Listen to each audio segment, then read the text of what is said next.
वहां पर थोड़ा सा चोट में पानी लाती थी और जलती हुई आग पर थोड़ा सा पानी डालती थी, फिर उड़ जाती थी, फिर थोड़ा सा पानी लाती थी, फिर चोट में पानी लेके आती थी, जलती हुई आग पर डालती थी। ये क्रिया बार बार हो रही। सारे पक्षी जाग उड़ करके दूर बैठे हुए पक्षियों ने चिड़िया से पूछा, क्या तू पागल हो गई है कि थोड़ी सी चंद पानी की बूंदों से ये जंगल क्या बुझ जाए? चिड़िया बोली, मुझे मालूम है नहीं, लेकिन जब कभी जंगल का इतिहास लिखा जाएगा तो मेरा नाम आग बुझाने वालों में से लिखा जाएगा, आग लगाने वालों में से। मैं जिस काम को कर रहा हूँ यह आग बुझाने का काम है। आग तो चारों ओर लगी हुई है, आग के घर जल रहे हैं, सारी ओर विडंबनाएं हैं और मैं आग बुझाने का काम कर रहा हूँ। मैं तो स्पष्ट बोलता हूँ कि लोग शराब बेच करके अमीर होते हैं, हम नशा करके छोटी सी नौकरी करके कुछ चिड़िया वाला काम कर रहे हैं। तो कैसे में लगी हुई आग में तो पानी। पीडी साहब वाले से एक बार एक प्रश्न किसी ने पूछ दिया था, वो बार बार काउंसलिंग में इस प्रश्न को दोहराते हैं। उनसे प्रश्न पूछा था कि आप नशे के ऊपर 22 साल से काम कर रहे हैं, नशे के ऊपर इतना काम कर रहे हैं, आपने कितना नशा कम कर लिया? हो सकता है कि जितनी आग लगी हुई उस आग में पानी की चंद बूंदें पड़ी, लेकिन मैं जहां तक जानता हूं कि घरों की स्थिति को जितना बेहतर मैं देख रहा हूं, मैंने घरों को बसाने की कोशिश की है, यही मेरी सबसे बड़ी उपलब्धि है।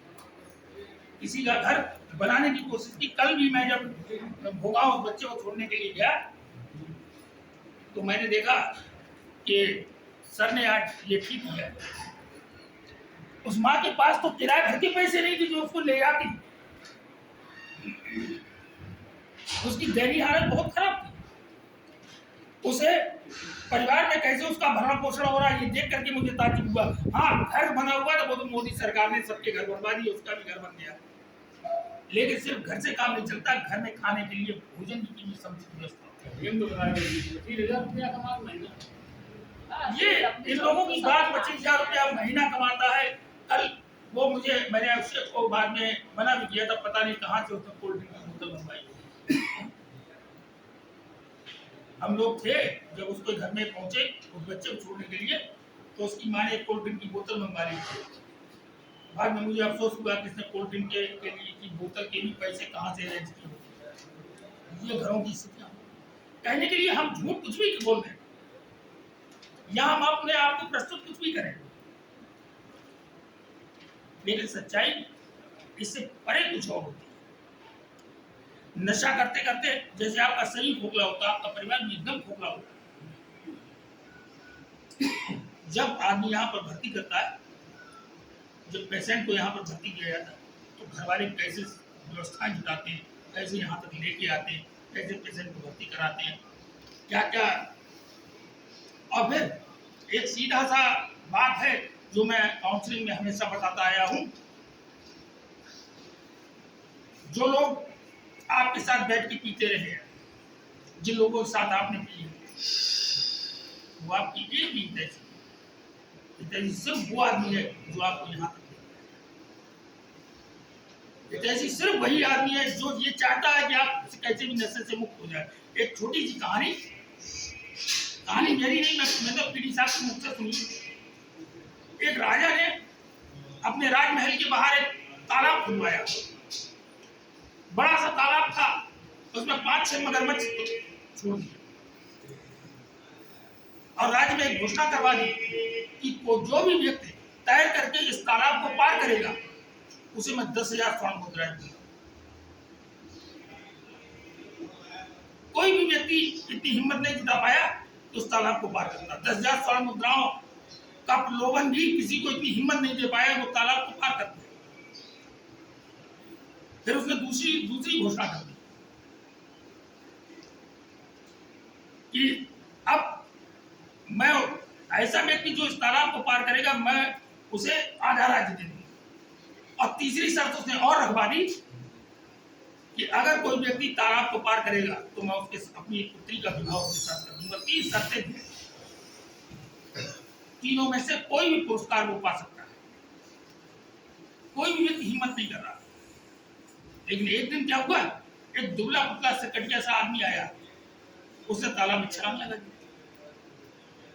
और इधर मगरमच्छ से बचा, इधर मगरमच्छ से बचता बचता धीरे धीरे निकलते निकलते वो पूरी कोशिश की उसने बचने की, और लास्ट में वो तालाब को कैसे भी पार कर गया। जब वो तालाब को पार करके गया तो उसकी सांसें बहुत तेजी से चल रही। राजा ने पूछा, ये बताओ तुम्हें 10,000 स्वर्ण मुद्राएं दी जाए? उस व्यक्ति ने कुछ कहा नहीं। तो क्या तुम आधा राजमहल मेरा आधा राजपाट लेना चाहोगे? उसने फिर मना किया, बोगी ने। तो राजा ने सोचा ये बहुत चालाक आदमी है, ये मेरी पुत्री के साथ विवाह करना चाहता है। राजा ने कहा तो फिर तुम मेरी पुत्री के साथ विवाह करना चाहते हो? तो वो व्यक्ति तब तक उसकी सांसें रुक चुकी थी, थम चुकी थी, आराम से उसने कहा कि वो भी नहीं मैं चाहता। ये फिर तुमने तालाब में छलांग क्यों लगाई? उसने मैंने तालाब में छलांग नहीं लगाई थी, मुझे ये बताओ मुझे धक्का किसने दिया? तो आप उस आदमी को धन्यवाद दीजिए जिसने आपको धक्का मार करके इस तालाब में डाल दिया। अब आप कैसे भी इस तालाब को पार करिए। आपके सामने उदाहरण है तालाब को पार करके आने वाले। और हम तो अपने से बड़ों को उधर देखते हैं, है? हम जो लोग हमारे सामने थे, हमारे सामने तो सिर्फ एक ही व्यक्ति थे, हमारे पीडी साहब, और कोई भी व्यक्ति ऐसा नहीं था जिसने पूर्व में नशा किया हो। हमारे आचार्य जी नशे के कभी सेवन किया नहीं, बाकी स्टाफ में भी ऐसा कोई व्यक्ति नहीं था जिसने नशे का सेवन। और वो एक ऐसे थे जो पूरे महादेव जी थे। लेकिन एक चीज है, संगत में आने के बाद एक उनको सरकार सानिध्य मिला, और वहां से नशे को छूटते छूटते छूटते छूटते एक शिखर तक चले गए। एक शिखर तक, एक समाज में बहुत सम्मानित स्थान, इतना बड़ा स्थान, अगर मंत्री के स्टेज पे जाना है तो पीडी साहब की सिफारिश से मंत्री के स्टेज तक पहुंच गए। इतनी अप्रोच आज के दौर में है। किसी अब हम मैं सिर्फ ये सिद्ध करना चाह रहा हूं, उन्होंने अपनी लाइफ में नशा छोड़ने के बाद प्रोग्रेस कितनी की, सिर्फ इस बात को मैं आपको समझाना चाह रहा हूँ। आचार्य जी पास जब भी हम गए हैं मंगल को जाते थे कि नशा छोड़ने के बाद जीरो से नहीं, माइनस से चलने वाला व्यक्ति अगर शिखर तक पहुंचता है, ये उनके साथ नहीं है, दीक्षित के साथ नहीं है और श्याम के साथ नहीं है, उनके। अगर आप भी नशा छोड़ेंगे तो आप सामान्य आदमी से ज्यादा महत्वपूर्ण कहलाए। सामान्य आदमी इतना महत्वपूर्ण नहीं होता है, उससे भी ज्यादा महत्वपूर्ण हो जाए, क्योंकि एक सिद्धांत है, अगर अच्छा आदमी है तो बहुत अच्छी बात है, वो अच्छा है। लेकिन अगर बिगड़ा हुआ आदमी बनता है तो वो महर्षि वाल्मीकि होता है। महर्षि वाल्मीकि, तुलसी बाबा और तमाम उदाहरण बन जाता है समाज के लिए।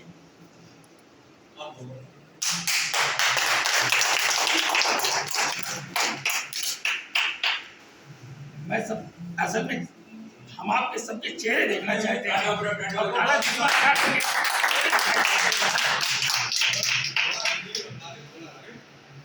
एक सिद्धांत है, ये बात मैंने इसलिए सिद्ध की यहाँ पर जी,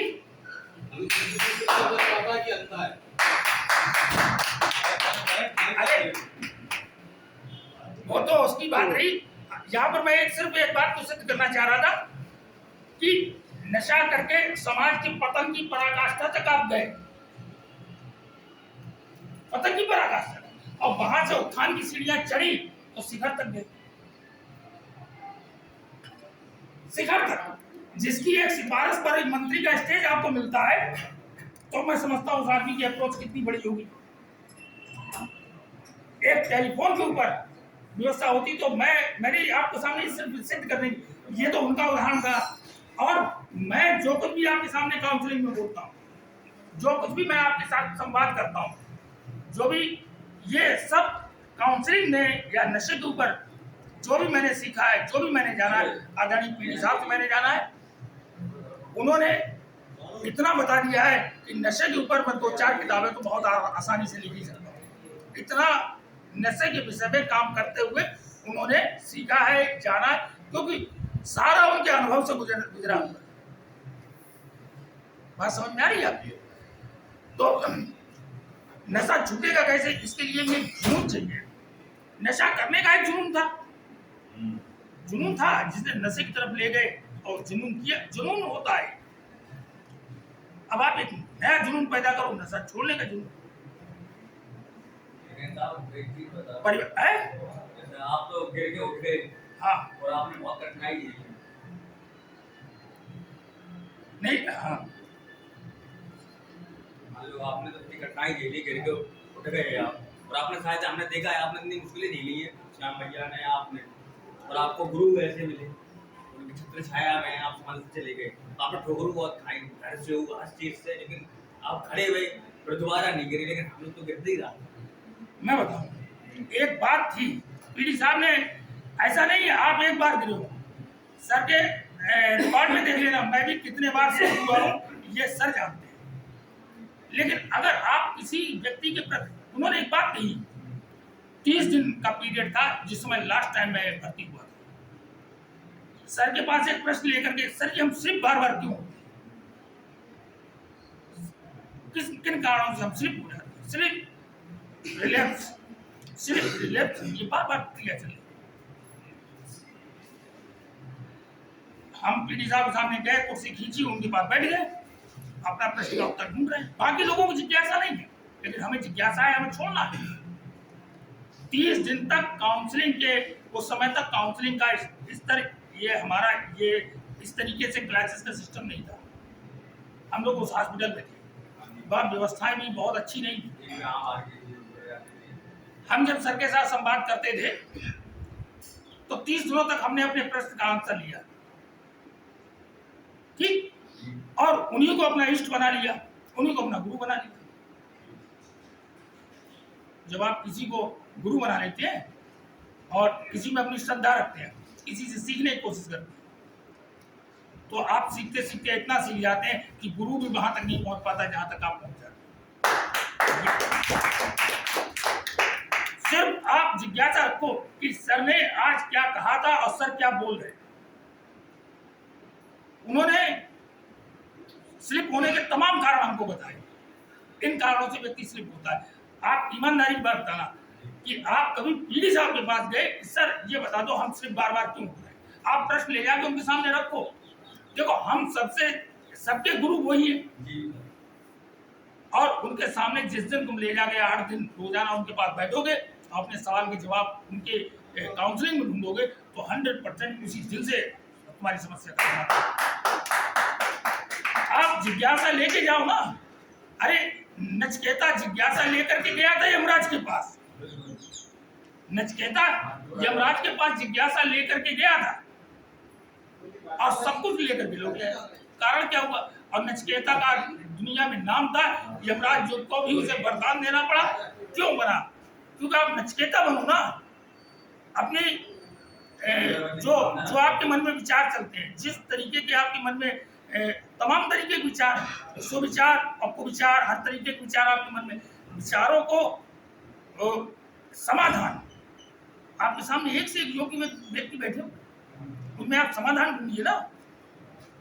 और एक चीज सीधी है, जब तक आप नशा छोड़ने के मूड में नहीं आएंगे तब तक मैं सर की तरफ से एक शेर पढ़े दे रहा हूं, समाधानों का सपेरा क्या करे, समाधानों का सपेरा क्या करे, सर पड़ी लिपटी हुई है भीड़ में। आप में जिज्ञासा हो, जिस दिन जिज्ञासा उठी कि नशा हमें छोड़ना है, तब आप अपने प्रश्न का आंसर ढूंढो जाके।